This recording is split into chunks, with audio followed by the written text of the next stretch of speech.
श्रोताओं नमस्कार, बहुत बहुत स्वागत है आप सभी का कार्यक्रम स्वास्थ्य चर्चा में। मैं हूं अशोक पांडे। श्रोताओं, आज इस कार्यक्रम में हम बहुत महत्वपूर्ण विषय पर चर्चा करने वाले हैं। सर्जरी के दौरान कौन सी ऐसी बातें हैं जिनका हमें ख्याल रखना है, जिनका चिकित्सक को ख्याल रखना है, और सर्जरी कब कराएं, कैसे कराएं, कब इसकी आवश्यकता पड़ती है। ऐसे बहुत सारे मुद्दे हैं जो आमतौर पर सभी लोगों के जहन में होते हैं। तो इन सभी मुद्दों पर चर्चा करने के लिए और विस्तार से जानकारी देने के लिए आज हमारे साथ स्टूडियो में डॉक्टर एस के तिवारी जी हैं। आप प्रोफेसर हैं department of general surgery IMS BHU में। डॉक्टर साहब नमस्कार, स्वागत है हमारे स्टूडियो में और इस कार्यक्रम में। नमस्ते अशोक जी और श्रोताओं को नमस्कार। बहुत महत्वपूर्ण विषय आपने उठाया, सर्जरी। डॉक्टर साहब, सर्जरी एक शब्द ऐसा है जिसको सुन करके कई बार लोग घबरा जाते हैं। ऑपरेशन होना है, बड़ी समस्या होगी। तो सर्जरी को एक आम व्यक्ति कैसे समझ सकता है कि ये क्या है और इसकी आवश्यकता किसी व्यक्ति को कब पड़ती है? सर्जरी तो बिल्कुल समझे कि जब दवाओं से काम नहीं चले। पहली चीज, जैसे आप सुने होंगे सर्जिकल स्ट्राइक शब्द की, बाकी सारी बातचीत, समझौते, रास्ते बंद हो जाए। शरीर में भी वैसी ही बात, दवाएं काम न करे या दवाओं का विकल्प न। और सर्जरी में तो शरीर को नुकसान पहुंचता है, चीरा लगाया जाता है जो अगर लगे तो ऐसे मुकदमा 304 का दर्ज हो जाएगा। लेकिन यहाँ चीरा लगने के बावजूद भी मरीज को फायदा पहुंचता है, इसीलिए किसी कोर्ट में मुकदमा नहीं चलता। लेकिन सर्जरी की स्थिति समझिए कि फ्लाइट की तरह है। हवाई जहाज अगर उड़ाना है तो उसमें सारी चीजें सही रहनी चाहिए समय से।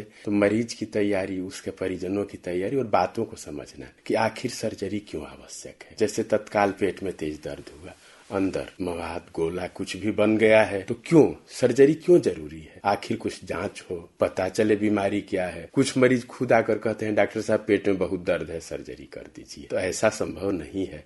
40 साल पहले, 50 साल पहले जब अल्ट्रासाउंड नहीं था, CT स्कैन नहीं था, तो सर्जन का क्रेडिट था कि पेट में दर्द है, दवाओं से काम नहीं चल रहा है, तो पेट खोल के लोग देख लेते थे और अंदर गॉल ब्लैडर, अपेंडिक्स, यूट्रस सब निकाल देते थे। अब आपको दर्द नहीं होगा। और आज की तारीख में अगर कोई सर्जन ऐसी बात करे तो शायद उसे जेल जाना पड़ेगा। तो ये समय है, बदलाव है, मरीज मेरे बदल रहे हैं, लेकिन तैयारी जरूरी है। पहले तो सही पता होना चाहिए। जैसे कैंसर है या सामान्य घाव है या अंदर किसी चीज में सूजन है, जैसे अपेंडिक्स हुआ, पित्त की थैली हुआ या आंत हुआ या अन्य कोई बीमारी है जिनका इलाज सर्जरी से ही संभव है। तो आधुनिक समय में सबसे बड़ा फायदा यह है, सर्जन के लिए, मरीज के लिए बहुत सारी जांच उपलब्ध है और जरा भी शक हो तो जांच करा लेनी चाहिए। पुरानी स्थिति नहीं है कि पेट खोल दिया और सब कुछ बाहर कर दिया कि अब आपका स्वास्थ्य ठीक रहेगा, कोई दिक्कत नहीं होगी। बिल्कुल, अब आज संभव नहीं है, क्योंकि आज तो देख रहे हैं कि बड़े चीरे के बजाय लेप्रोस्कोपी, केवल की होल, बस एक टाँका लगा, पित्त की थैली बाहर। मरीजों में भ्रांति रहती थी कि केवल पथरी निकाल देंगे, पूरा पित्त की थैली नहीं निकलेगी। तो ऐसी बात नहीं है, प्रक्रिया पूरी है, बस और अच्छे ढंग से है। बड़े बड़े स्क्रीन पर 4 गुना 6 गुना बड़े आकार में दिख रहा है। एक स्ट्रक्चर जो शरीर में खून की नलियां हैं, फाइबर्स हैं, दिख रहे हैं और उनको हटाया जा रहा है। तो बहुत सारी सुविधाएं भी है, लेकिन फिर भी एक चिकित्सक और मरीज के बीच का संबंध जो होता है वो अभी भी उतना ही महत्वपूर्ण है। उसमें कमी नहीं आनी चाहिए, क्योंकि जैसे कृष्ण कहे हैं अर्जुन से गीता में कि तुमको जो करना है करो, बस मेरे पर विश्वास रखो। तो ये जांच के साथ ये संबंध जो होते हैं चिकित्सक और मरीज के, ये बने रहने चाहिए हमेशा। इसमें सदा सहता चाहिए। और बीमारी अगर सही है, सर्जिकल चीज है, जैसे गुर्दे की पथरी है, उसके बहुत सारे इलाज हैं, दवाएं भी काम करती हैं। छोटे छोटे पत्थर हैं तो शायद निकल जाएं, उनको चूर करने के लिए होम्योपैथ, आयुर्वेद सब दवाएं कारगर हैं। हम यहाँ स्वीकार कर रहे हैं इस स्टूडियो में। लेकिन 3 सेंटीमीटर 4 सेंटीमीटर की पथरी बन गई और गुर्दे से जो पेशाब जो बनता है उस पर रुकावट डालने लगी, तो पीछे सूजन आएगी और धीरे धीरे गुर्दा नुकसान होकर समाप्त हो जाएगा। तो ये खतरे भी हैं। तो पथरी बढ़ते जा रही है और हम कोई ट्रायल कर रहे हैं दवाओं का, ये भी ठीक नहीं है। लेकिन बहुत 10 इलाज कम से कम है गुर्दे की पथरी के, लेजर से लेकर छेद करके, पारंपरिक चीरा लगा करके, extra corporeal shock wave lithotripsy जो बाहर से ही शॉक वेव दे करके। तो क्या सर्जरी जरूरी है? मरीज को भी जानकारी रखनी चाहिए, चिकित्सक से पूछना चाहिए और चिकित्सक का भी दायित्व बनता है कि अपने मरीज की जो भी क्वेरी है, जो भी कंफ्यूजन है या जो भी प्रश्न है, उनका उत्तर दें। क्योंकि ज्ञान जो है आदान और प्रदान की चीज है, ये ऐसी नहीं है कि हम थोप दें। निश्चित तौर पर डॉक्टर साहब, कई मामलों में ये देखा जाता है कि लोग गर्मी की अपेक्षा जाड़ों में सर्जरी कराना ज्यादा प्रेफर करते हैं, तो क्या किसी खास मौसम का भी इसमें बड़ा महत्व है कि अगर कोई व्यक्ति गर्मी में कराता है तो सर्जरी असफल होगी या उसमें आगे चल करके कोई संक्रमण हो जाएगा अगर सर्दी में कराता है तो उसकी अपेक्षा? बहुत आपने उचित प्रश्न किया है, लेकिन अब तो सब जगह ऑपरेशन थिएटर जो है वातानुकूलित, एसी हर जगह है। पहले था कि गर्मी, पसीना, डिहाइड्रेशन, पता चला कि 3 लीटर 4 लीटर लॉस हो गया पसीना और उससे संक्रमण का खतरा, तो आंख के ऑपरेशन तो गर्मियों में बंद हो जाते थे, जाड़े में कैंप लगते थे। सामान्य सर्जरी भी जैसे हर्निया, हाइड्रोसिल हुआ तो मरीज कहता था जाड़े में कराएंगे।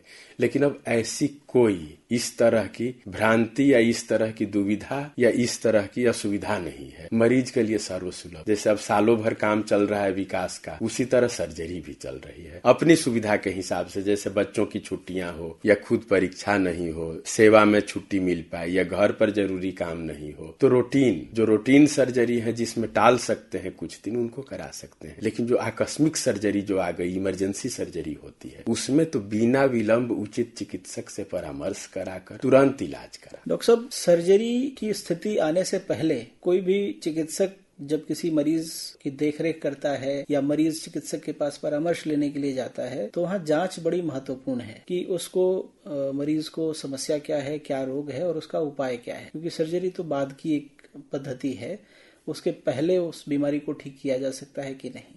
तो सर्जरी के केस में ऐसी स्थिति कब उत्पन्न होती है और उससे पूर्व कोई भी चिकित्सक कौन कौन सी जांचें प्रेफर करता है, ये पता करने के लिए कि क्या ऐसे केस में सर्जरी आवश्यक है? जी बिल्कुल, आपने सर्जरी तो बिल्कुल एक तरह से आंख और पैर है सर्जन के लिए आगे बढ़ने के लिए।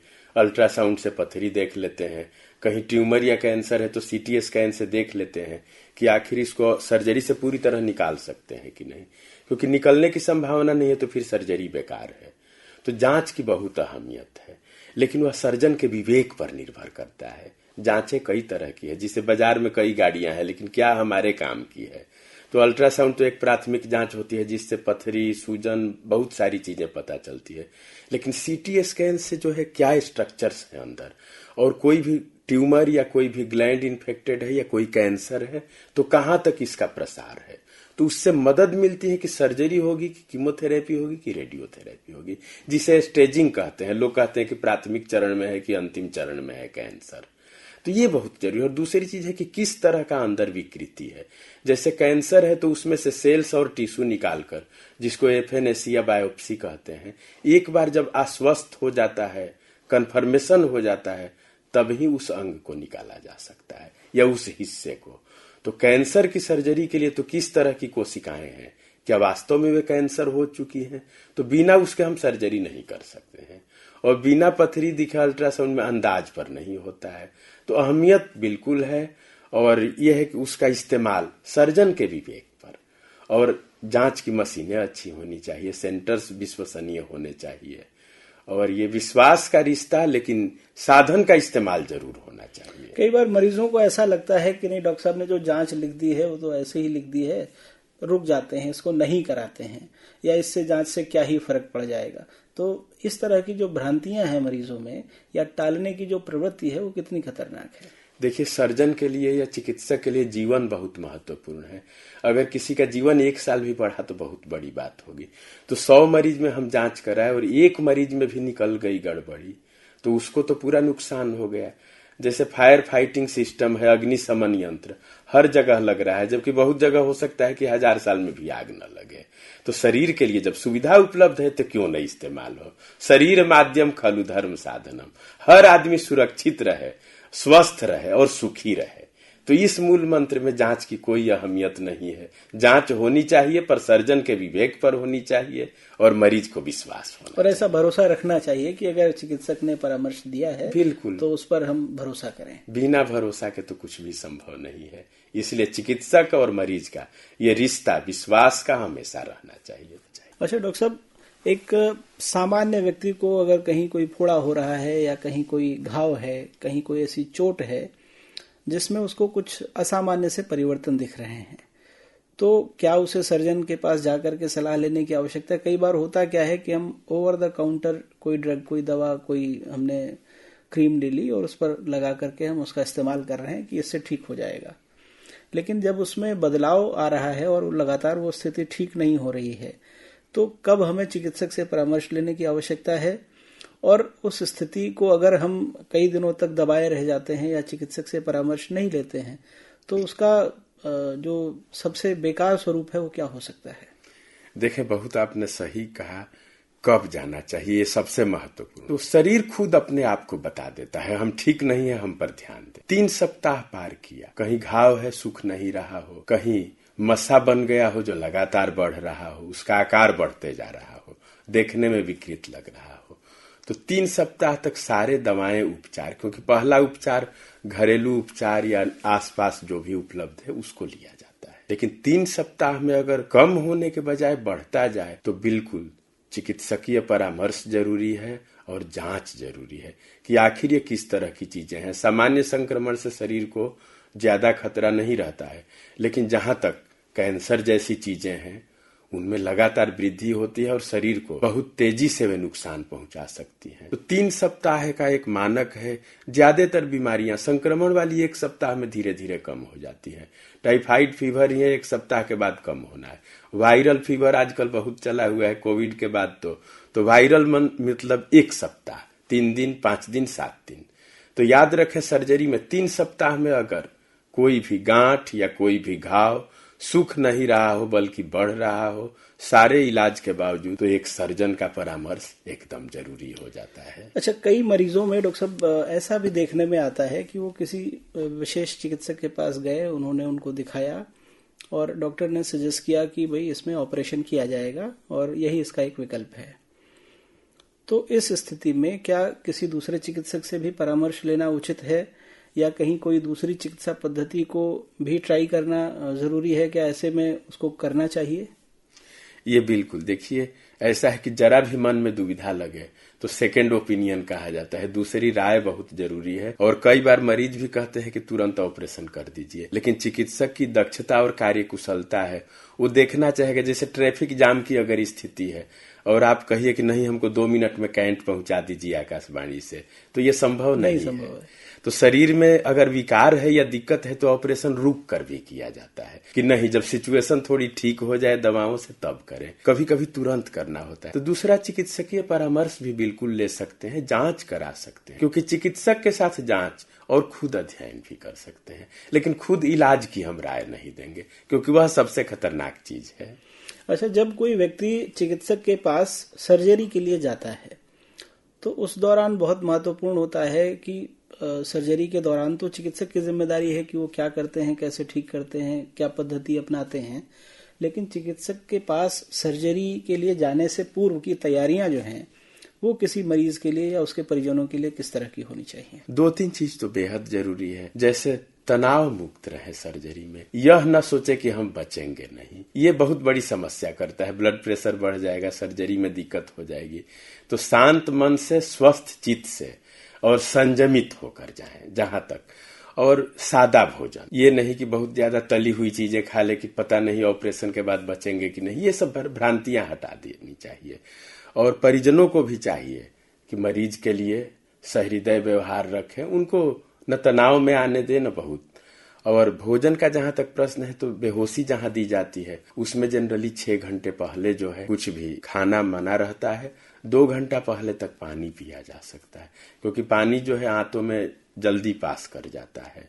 तो भोजन हल्का और सर्जरी से कुछ पहले कपड़े ढीले ढाले पहने और जहां तक आवरण या गहने जो हैं शरीर में वो नहीं रहने चाहिए क्योंकि बहुत सारी आजकल जो है तकनीक इतनी आ गई है कि खून का रिसाव रोकने के लिए, पहुंचने के लिए इस्तेमाल होती है एनर्जी डिवाइस है, जो ऊर्जा संयंत्र, जिनका काम होता है जलाना अंग को जहां से पहुंच रहे हैं कि खून का रिसाव न, तो उसमें मरीज को दिक्कत आ। तो ढीले ढाले कपड़े, सादा भोजन और संतुलित रहें, संयम रखें, शांत मन को रखें और हो सके तो प्रार्थना करें। जो भी प्रार्थना, मंदिर, मस्जिद, गिरजा, गुरुद्वारा, जिस धर्म को आप मानते हो, अपने ईश्वर में आस्था रखें और अपने चिकित्सक से विश्वास और संवाद, दोनों, केवल विश्वास नहीं कहेंगे, संवाद भी रखें। निश्चित तौर पर चिकित्सक को धरती का ईश्वर इसीलिए कहा जाता है क्योंकि उस दौरान जब आप ऑपरेशन थिएटर में होते हैं तो उस ईश्वर के और आपके बीच का जो संवाहक होता है, जो उस समस्या को ठीक करने की प्रक्रिया में शामिल होता है, वो चिकित्सक किसी ईश्वर से कम नहीं होता है उस दौरान। तो उस पर भरोसा करना बहुत ज्यादा जरूरी है। ऑपरेशन से निवृत्त हो जाने के बाद कई बार कुछ दिनों तक चिकित्सक मरीज को अस्पताल में रोकते भी हैं, और कई बार होता है कि आपकी स्थिति ठीक है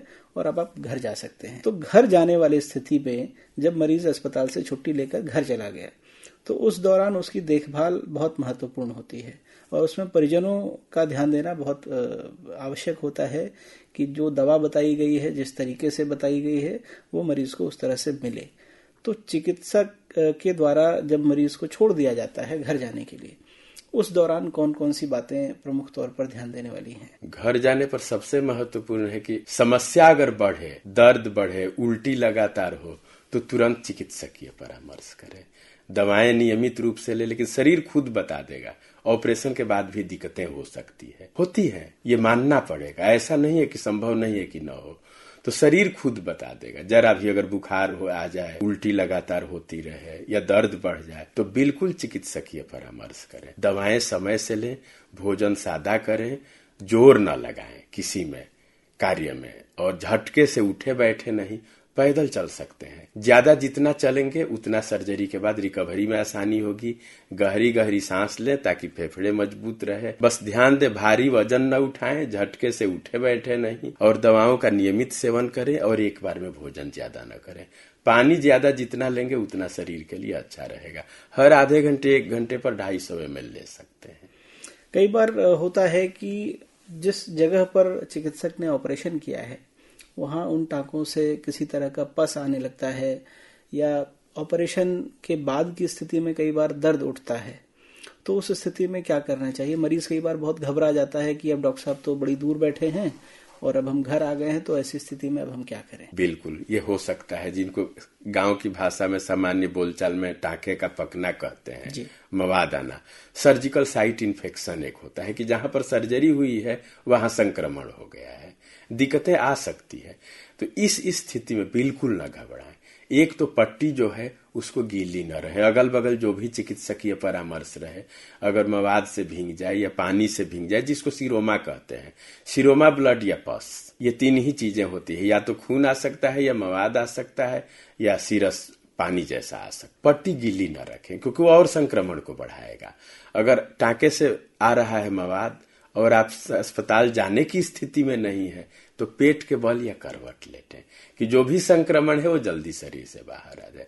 और पानी की सुविधा है तो बढ़िया पानी से भी धो सकते हैं, नॉर्मल सेलाइन से धो सकते हैं, क्योंकि सफाई जरूरी है। सफाई चाहे शरीर की हो या समाज को हो, उसका बेहतर परिणाम आता है। और तब तक चिकित्सक के पास पहुंचे। निश्चित तौर पर डॉक्टर साहब, मरीज ऐसी स्थिति में जब आ जाता है कि ऑपरेशन करना बहुत जरूरी है, उस दौरान तो उसका एकमात्र उपाय वही है कि अब उसको सर्जरी कराई जाए, तभी वो समस्या ठीक होगी।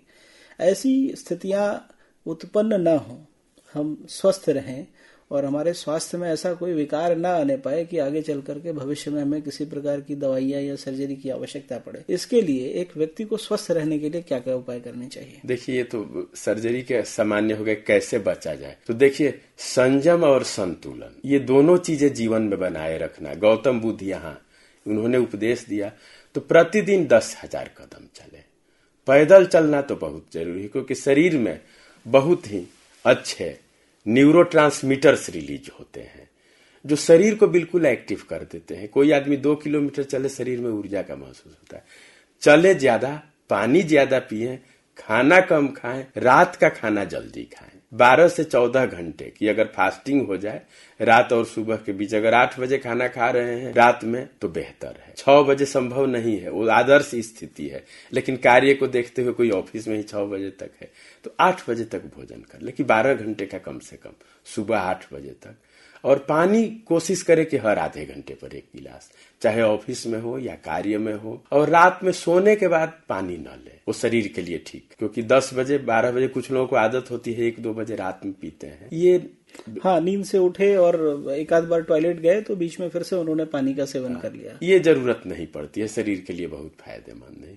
और जहां तक अन्य चीजें हैं, सावधानी, भोजन में जो है सामान्य लोकल जो चीजें हैं जो उपलब्ध हैं, सब्जी फल का इस्तेमाल करें। कोशिश ये रहे कि 3 फल रोज हो जाए, चाहे खीरा हो, चाहे ककड़ी हो, चाहे गाजर हो, मूली हो, जो भी उपलब्ध हो, सेब हो, संतरा हो, जो भी सीजन के अनुसार और समय अनुकूल।